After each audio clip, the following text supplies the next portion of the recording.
Yes, people, welcome back to episode 4 of the Profit Philosophy with the two-headed marketing goat. I'm going to get straight into it. Harleen's over in India right now, so how's that going, bro? How's everything been? India is so sick, bro. I didn't realize how cheap food was, first of all, because yes, you can go to restaurants and places where it's very similar prices, but the street food, oh my God. I can get full meals for £1, which is about $2, and I can get drinks for 25 cents, 25p. And then on top of that, bro, the food is so good. It's Yeah, so good. proper flavour. Yes, sir. So good. Cost of living super cheap. Um, but I would say it can get noisy at times. Yeah, At times though. what about communication with clients and stuff like that? Well, you're in a completely different time zone. How's that been?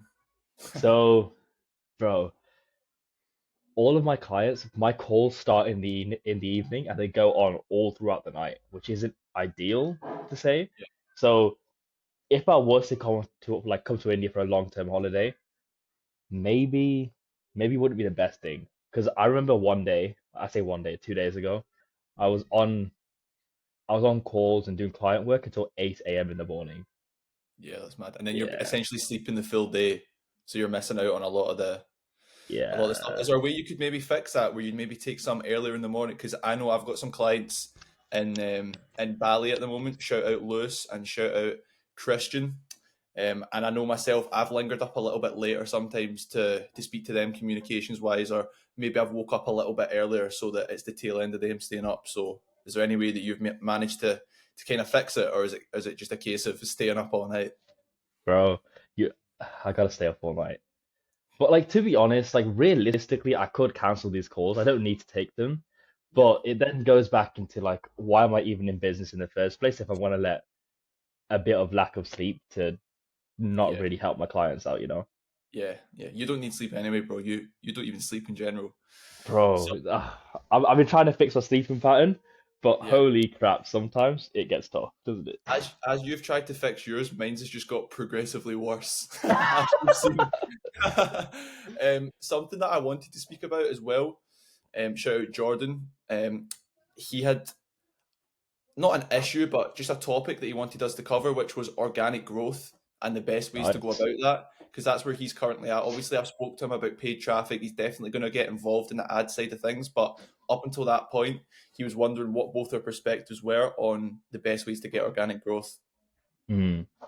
So, quick question before I go into it. Yeah.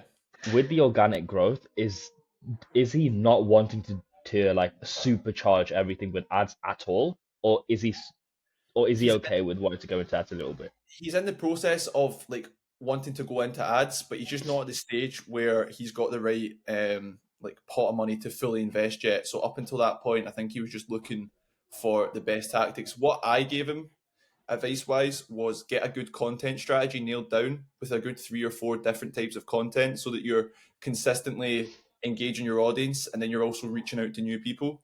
Hmm. Is he Um, wanting to build a personal brand? Yes, so he's building an online bookstore, but they are posting personal brand type skits and value filled videos, and then Hmm. also they are posting videos where it's like the stop scrolling type edited videos, and then they're Got it. they're then selling through that. So those are the sort of 3 main types of content that they're going with at the moment. Interesting. So, tell me about this bookstore. Like, how is he Yeah, wanting should to be make a bit content? paradigm. So it's all the sort of self help or like entrepreneur books from 7 figure entrepreneurs, all the best rated like 48 Laws of Powers, all those kind of books. So they're going through themselves and essentially saving people a lot of the work through having to go through all these books. They're collecting the best ones, promoting them, and then they're also offering breakdowns of all the value that's actually inside them as well. Got it. So, w- is the content just going to be breakdowns of that type of stuff?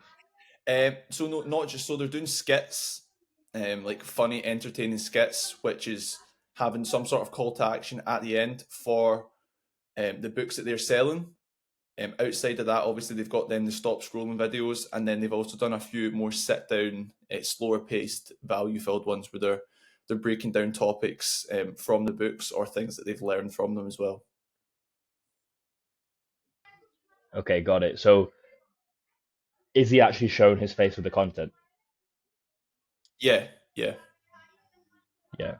Okay, interesting. Yeah, so I would 100. So if it was me, I would I would Mm, make some sort of content matrix because if he's showing his face, building a personal brand, you want to make sure you're also getting personal on there too. So you want to have like you want to split your content up into three or four different categories.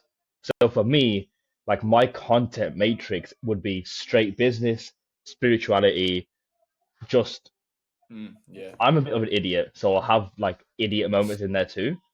And there's probably some others that I've forgotten about. And I'll just go between the three because over time it will build up.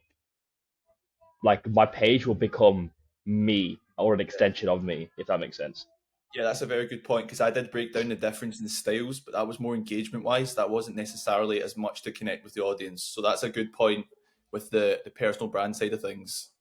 Mm, Because again, with the styles of content, you also want to be reaching new people and gaining new followers. So that's where I said to also kind of follow potential trends that are going off at the moment, and then see where you can slide your offer within there. I've got a Also, little I've got a little hack that I've been doing recently. So before I give anything to my clients, I try to make sure I make sure I do it myself first so I know it works. And right now, I'm doing something called the personal brand supercharger, where essentially, as well as, well, I haven't posted content at the time of this recording, but as well as posting content, I'm going to go ahead and run some follower ads to see how far I can actually take growing my page, not with not with just regular, what's it called? Not with just followers that will, how do I say this? That blow up my page in the sense where I get a lot of followers, but they don't do anything. But with yeah, followers that are specific to who who I yeah, want to target with my business and who can become yeah, clients later down the line. Because right now it's working very well. So I'm growing at like probably between 10, 15, 20, 30 followers a day, something like yeah, that. I think between 15 to 30 followers a day I'm growing. Um, and these aren't just followers that are low quality people in the sense where they might become future clients. mm, So yeah, I've got that going right now. I'm going to see how it goes yeah, for the month whilst I'm out and about in different countries. yeah. And You're if it not trying. works, I'll drop all the modules into my business. Like, yeah, you're not trying to pad your stats, kind of, is what you mean. It's like everyone that's following, they're going to have followed for some sort of reason. They're going to have something in common, like with that matrix that you mentioned, most likely. hmm Yeah, exactly. And I think for everyone else, like you really want to be super intentional with your content because it's like, believe me, it's so easy to fall into the trap of it's so easy to fall into the trap of wanting to grow with followers Yeah. without growing the quality of the followers and nurturing that over time as well. Yeah, yeah. Intent's so important because again, you definitely do want to hit the consistency, and that's something I hmm wanted to speak about today. Was us with our content because we're now nailing content across 4 different platforms, which feels Yes, good. sir. Feels good. It's like a weight off my shoulders. But there's also intent behind all of that content. We're not just posting for the sake of it. Every single video has intent. It's providing value, and if it's not providing value, then it's showing some sort of social proof or like what we can do.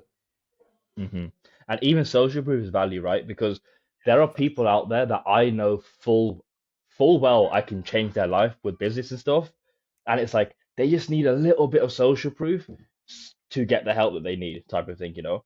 So I also 100%. see social proof as value as well. Like my perspective on that is super, to me, everything is value, essentially.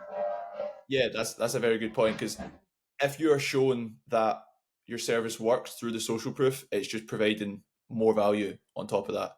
One thing with the consistency side of things is once a lot of people get consistent, whether it's in content or just business in general, a lot of people then get complacent. So something I wanted to talk about was complacency because it's a lot of thing that obviously people in business have, but also people who are trying to start business. I feel like Shout out to young Ethan if he's watching. He's been saying he's going to start a drop shipping store probably for the last 2 months, and he's not done a thing. So I'm calling you out, bro. And it's really just due to the complacency of one being comfortable at the moment, and two there being so much to do in his head. So a few solutions to that. What would you suggest? So this is essentially procrastination, right? Yeah, pretty much, So pretty much. so I would put it down to this. If you're procrastinating, you just think of it as the lower version of yourself taking over, you know? Yeah, And if the lower version of yourself is taken over, how do you expect to get those results? And another thing with procrastinating, it's like it can also come down to wanting to make everything perfect all the time. Like if you yeah, look at the Profit Philosophy podcast Instagram page right now, you can see that it's very much not perfect content going out. Like you'll see yeah, subtitles are not even correct. Like the first like 26 reels that are coming out right as at the time of this recording, they're all recorded on Zoom. Like it's super low quality stuff, and it's like you have to understand that it's about the inputs.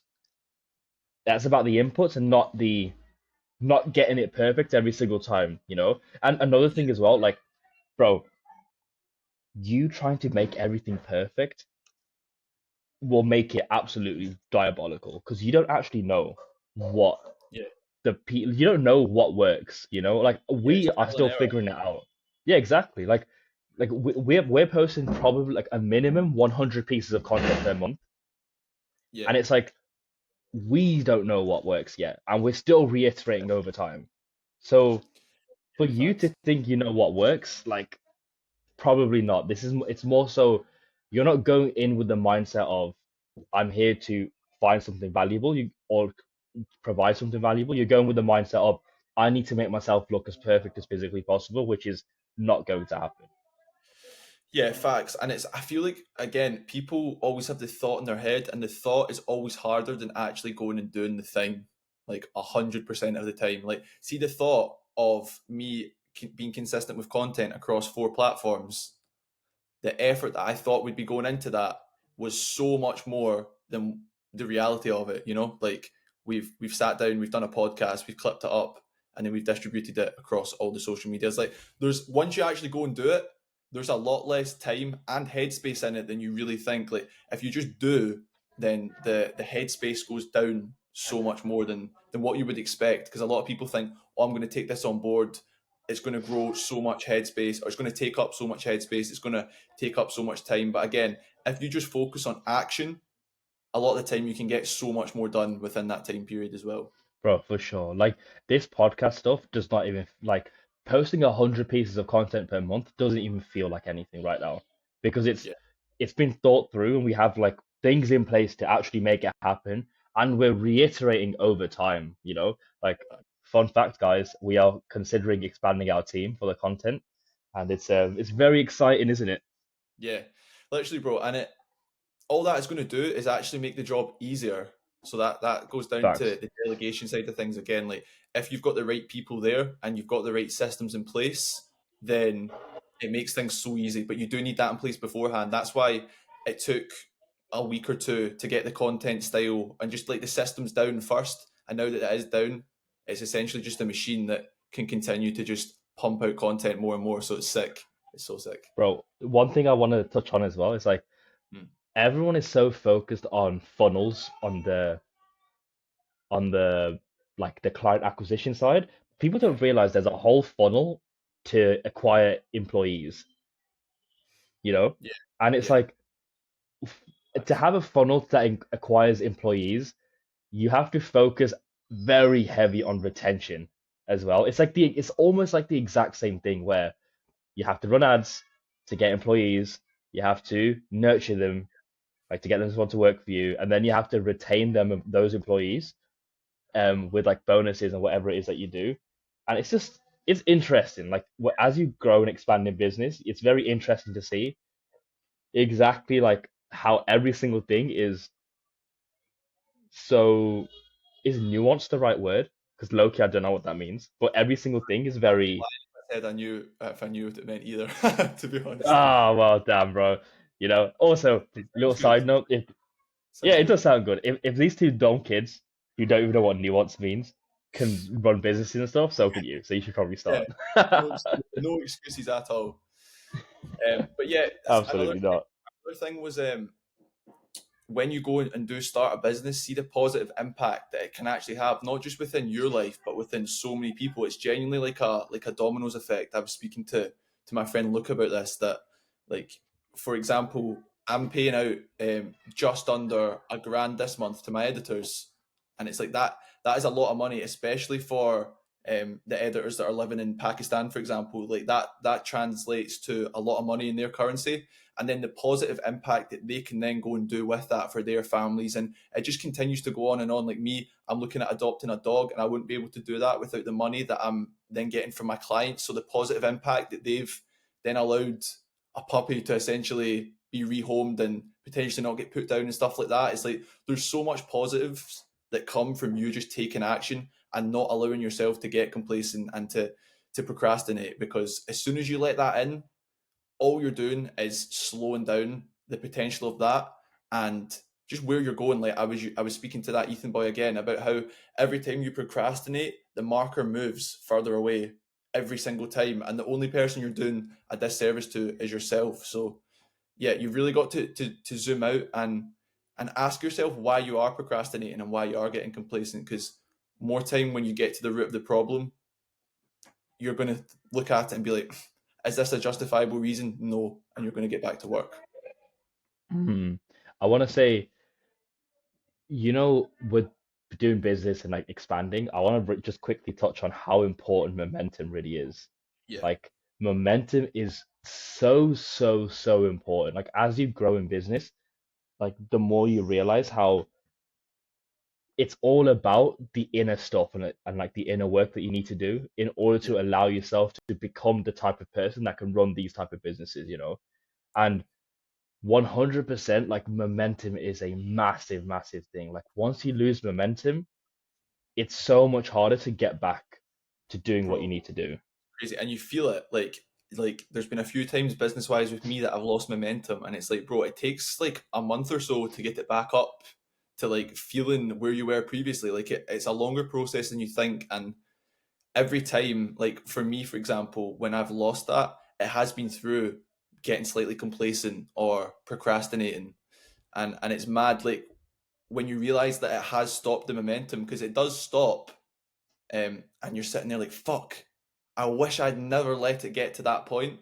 And that's why we're saying it now to everyone who's listening. This is your warning, because if you can keep continuing that momentum, you really can't be stopped. And the only thing that can stop that momentum more time is you and your own actions. So that's why it's so Bro, for sure. important.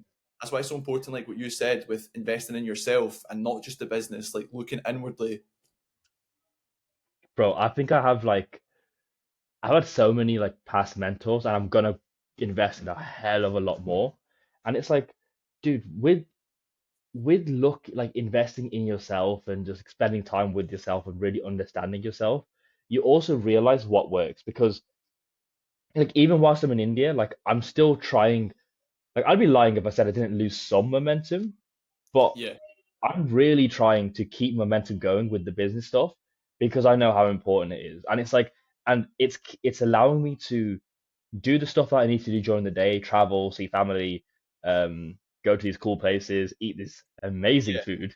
But it's also allowing me to stay awake at night and build out campaigns and do work for other clients and answer everyone's questions like in the Slack communities yeah, and like still keep the what do you call it? Like still keep morale super, super high. Like I yeah. got off a call Because with someone yesterday and like, he was one of my clients and he was so, so like you have to keep morale high and you have to keep your own momentum going because it does seep out and diffuse into everyone else around you. yeah, I was going to say it's not just business momentum; it's life momentum. Like because you've gave up a little bit of that not necessarily even time, because you're still putting all that time into your business, but as you said, like you're not in the 100% optimum like workspace. If that was, it would be you locked in your room at home, most likely. But you gave up a little bit of that to then, go and travel.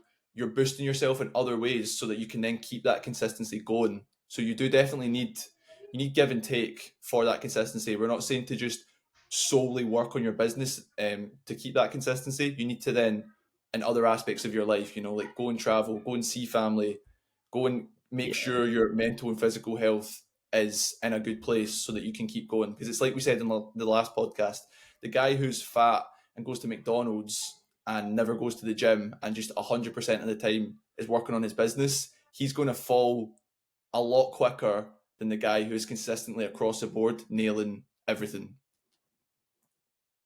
yeah, for sure. I think one thing that I'm kind of slacking on low key is my diet. Like, bro, I'm Yeah. out here and I've put on a few kilos, and it's like, damn. Like, even though like I'm still going to the gym here, but because of how amazing this food is, bro. Oh my word, I'm just getting cooked. But it's okay. It's okay because we're gonna we're still gonna keep it pushing, still keep everything going.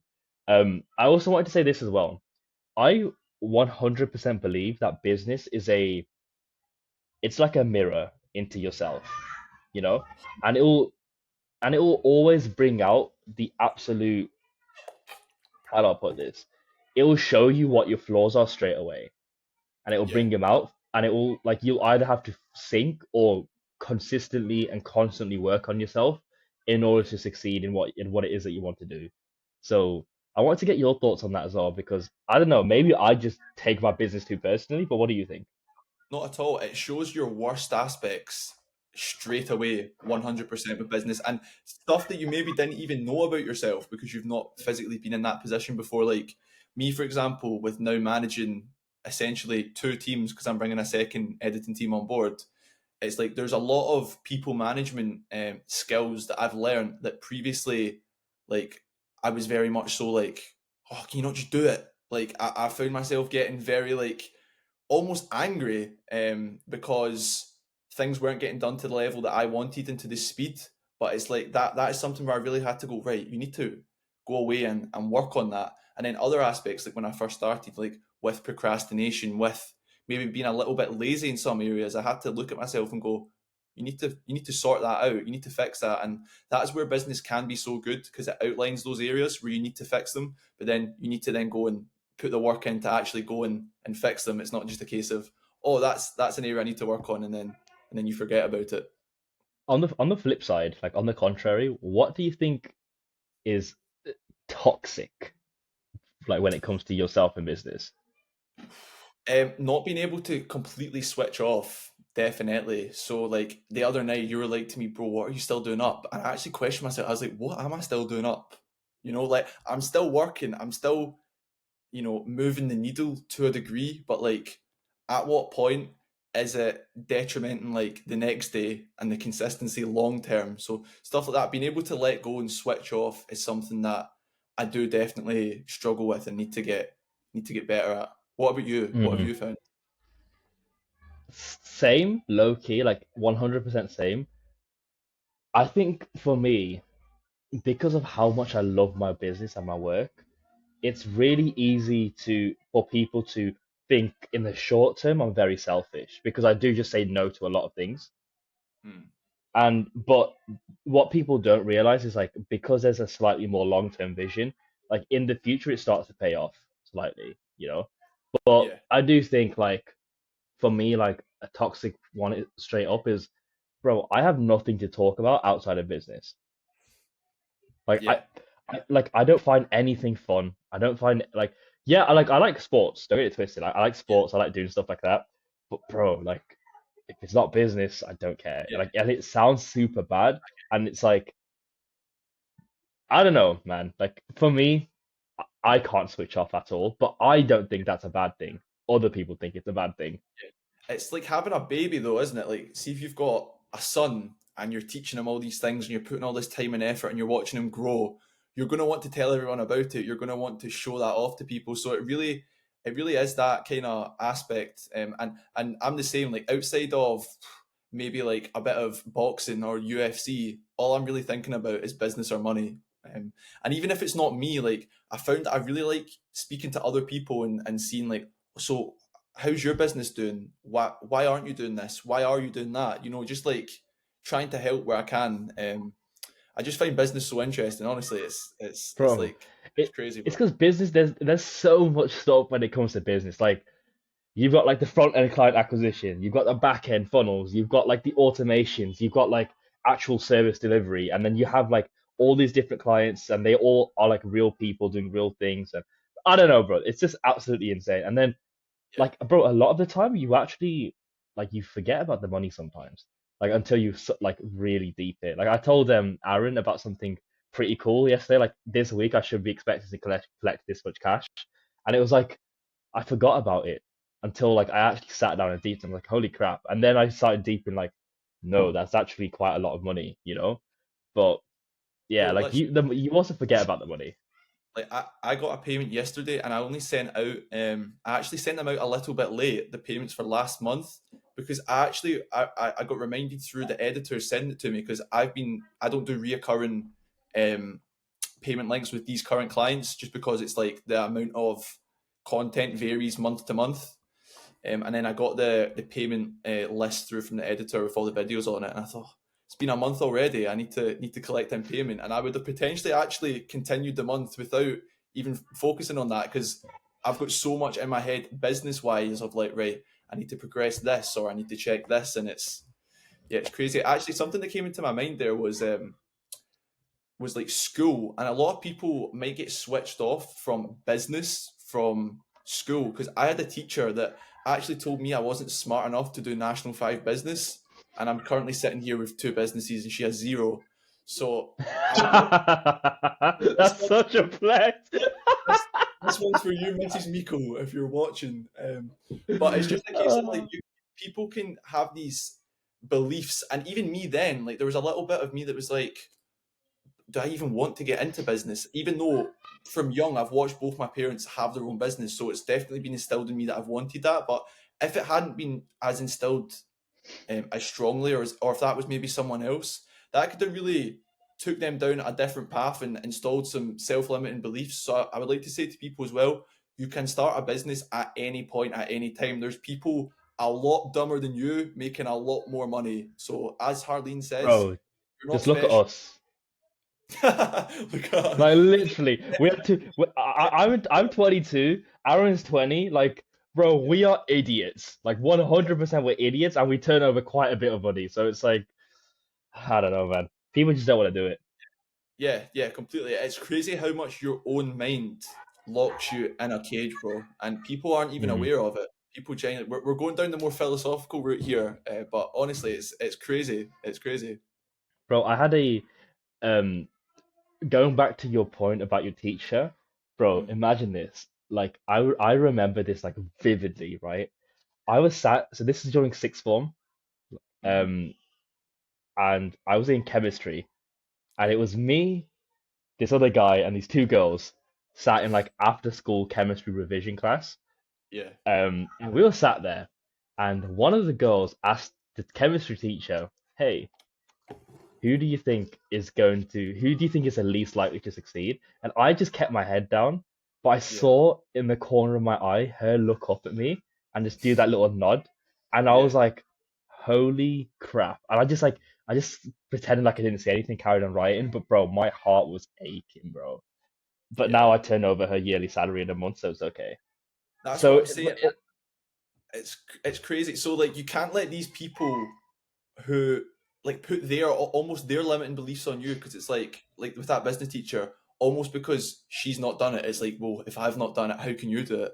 And it's like you honestly never, the only thing that can stop you is just not doing the action, just not put, that's the only thing facts. that's ever going to stop you doing anything. And it's honestly it's crazy. One thing I wanted to go into more on the business side of things was about being able to charge more for your service and ways to Hmm. actually physically go and do that. Because I know I've dealt with a lot of PTs and coaches in particular who, one, don't actually believe that their service should be valued more, even though if it's only like 100, 120, 130, 140 pounds a month. So one, what do you think self belief wise people need to do to like believe and charge more in their service, and then also perception wise I'll obviously give my answer to. Got it. So is this like, are you asking how to physically just start charging more for your service?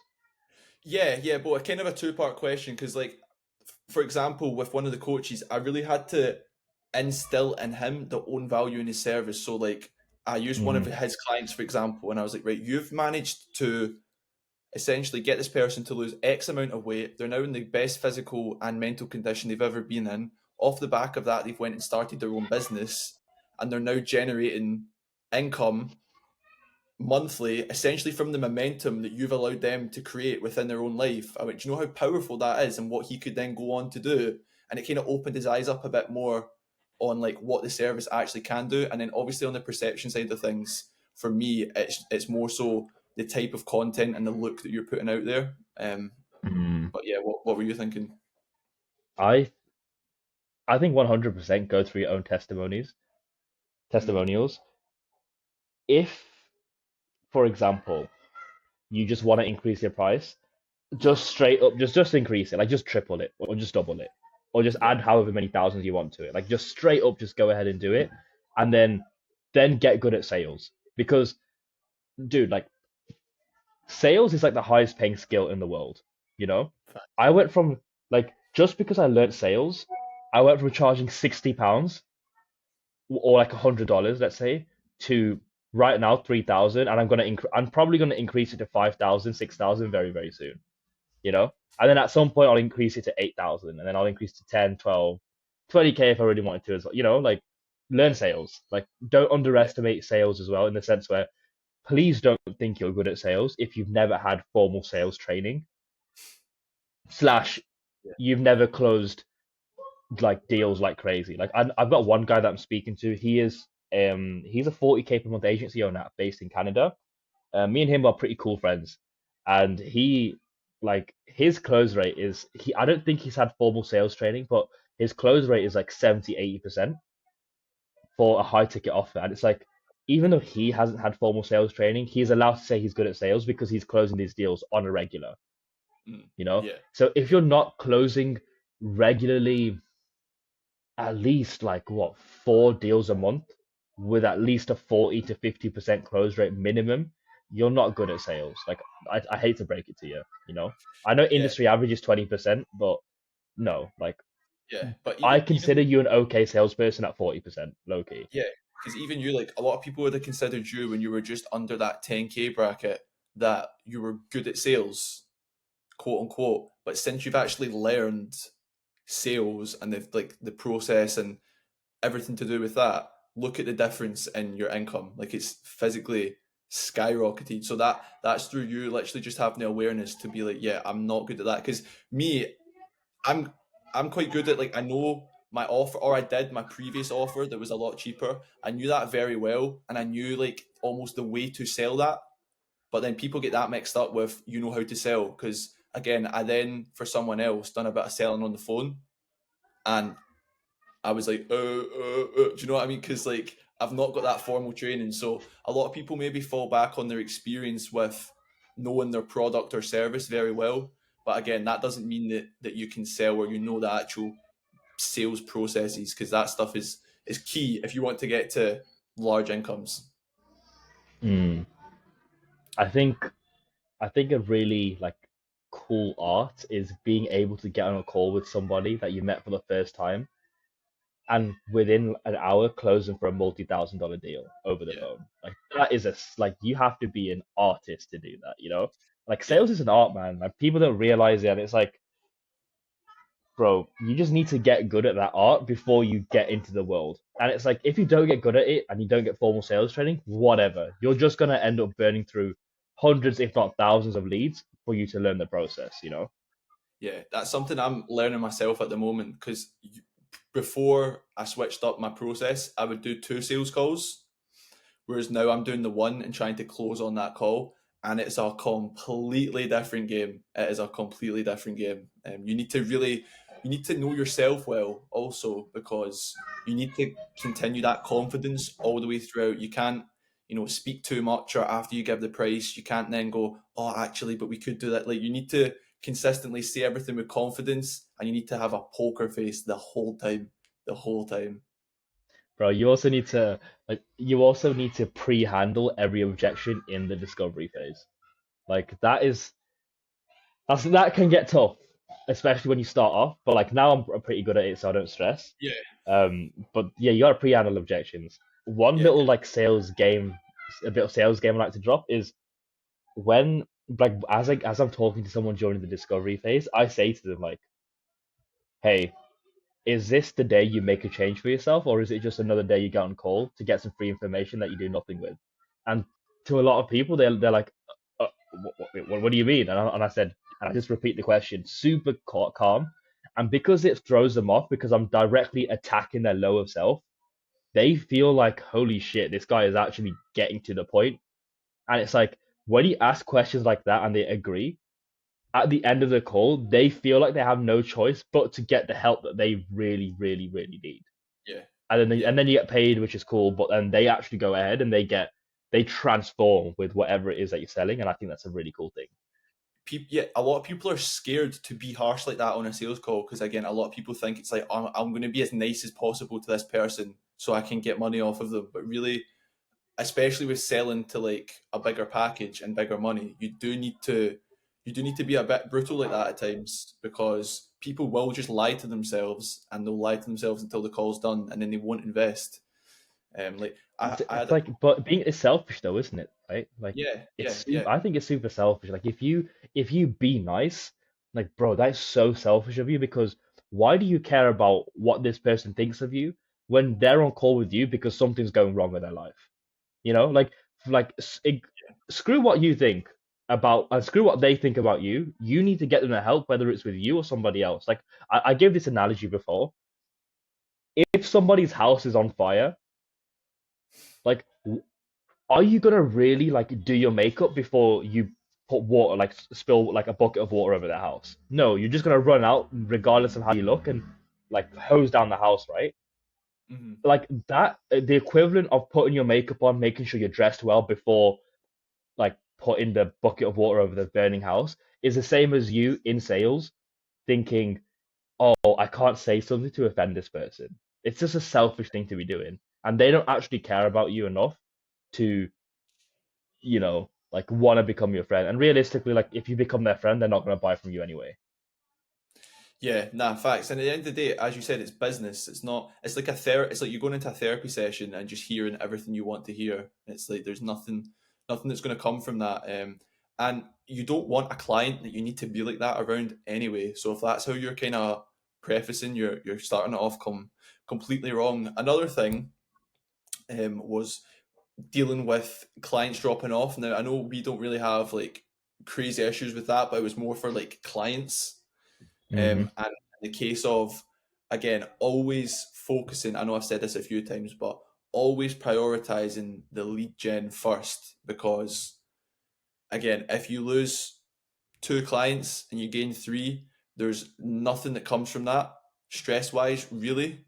But again, a lot of people will then focus and they'll lose out on the potential three clients that they could sign simply through being so zoomed in and focusing on the negative, which is what again happened to one of my clients. He had, I think it was three or four people drop off within the space of 2 or 3 days, and Hmm. he had sent me multiple voice notes. I could tell he was very, very stressed and in like a completely different mindset to how he has been the past couple of months. Is all we've seen is just pure growth. And I said to him, I went, bro, this is normal.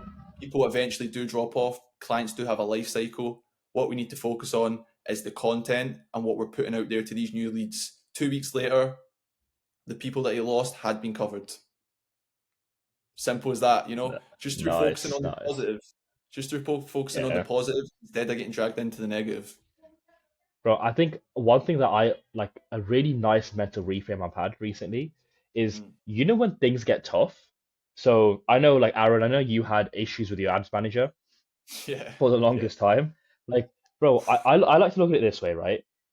Like you have to understand that the universe always works in your favor. Like it's a law. Like it just fact. assume it does. Like it always will. And when things are going wrong, like all that's happening is that all the bad karma that you've built up in this lifetime, the other lifetime maybe is that if you believe in reincarnation, all the bad karma you've built up without even realizing, the universe is giving you a hard time now, so you can work through the bad karma super, super quick, so that you can get to the place you want to get to even quicker. Does that make sense? So, Yeah, yeah, like, Aaron, you might have noticed, like, this ads manager stuff, like in my head, I wasn't stressing about your ads manager stuff because I knew you'd end like eventually get through it. But yeah. for me, it was just a question of how much bad karma has he got to work through until the universe gifts him his ads manager so he can start going crazy with signing deals and getting on sales calls and stuff. So like that's a super nice mental reframe to have. When things are going wrong, it's because the universe is just getting rid of your bad karma as soon as physically possible. That's sick. Yeah, well, I adopted a dog, got rid of the bad karma. that's Yes, that's sir. good. But it's so true, and the way I like to frame it as well is when it wasn't working, I was like, right, what? Why is this happening? Because the way I think of stuff like that is right. What is the reason behind this? There must be. I must not be ready for it yet. And in the time where it hasn't been ready, I've completely solidified my package. I know exactly what I'm selling. I've sorted content out. I've done multiple things in the background. So now that when the ads are ready, I can then take on all these leads perfectly. Whereas previously, if I had just jumped into the ads, I wouldn't have had all those other moving parts completed yet, and it would have been a lot harder to get going. So it's actually worked out for my benefit, as you said. Everything happens for a reason. Bro, for sure, man, for sure. I think people because they're so focused on like what's happening right now that they Yeah, get worked up and then that's when they start making emotionally charged decisions and then that's how they go on a downward spiral, you know? yeah, yeah, 100%. I think that's potentially a good place to leave things. So yes, people, that is the end of this episode. Give us a like, a comment, a subscribe, a share on the Reels It's Profit Philosophy on Instagram. And yeah, we will see you next week, people. Yo, bye.